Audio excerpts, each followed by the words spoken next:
ઓખા ખાતે સ્વ વિમલભાઈ જયંતિભાઈ ઠાકરની પ્રથમ પુણ્યતિથિ નિમિત્તે HCG હોસ્પિટલ્સ રાજકોટ તથા વિશાલભાઈ પીઠિયા દ્વારા વિનામૂલ્યે સર્વરોગ નિદાન કેમ્પનું આયોજન કરવામાં આવ્યું હતું, જેમાં આવેલા દરેક મહિલા અને પુરુષોનું વજન કરી, બ્લડ પ્રેશર અને ડાયાબિટીસ ચેક કરી આરોગ્ય વિશે જરૂરી સૂચનો કરાયા હતા.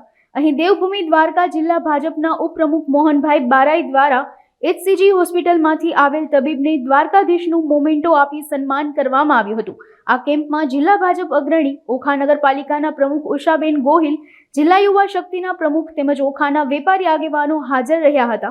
આ કેમ્પમાં HCG હોસ્પિટલના ડોક્ટર અલ્પેશભાઈ કાતરિયા, જયભાઈ પરમાર, HCG હોસ્પિટલના માર્કેટિંગ એક્ઝિક્યુટિવ અભિષેક કંસારાએ સેવા આપી હતી.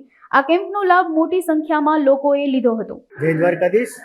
આજરોજ ઓખા લોહાણા માદનવાડી ખાતે HCG હોસ્પિટલ રાજકોટ તથા વિશાલભાઈ પીઠિયા દ્વારા વિશાલભાઈ પીઠિયાના ભાઈ સમાન મિત્ર એવા વિમલભાઈ ઠાકરની પ્રથમ પુણ્યતિથિ હતી, તેની શ્રદ્ધાંજલિના ભાગરૂપે સર્વરોગ નિદાન કેમ્પનું આયોજન કરવામાં આવેલું હતું, જેમાં બહોળી સંખ્યામાં ઓખા તથા મીઠાપુરના લોકોએ આ સેવાનો લાભ લીધો.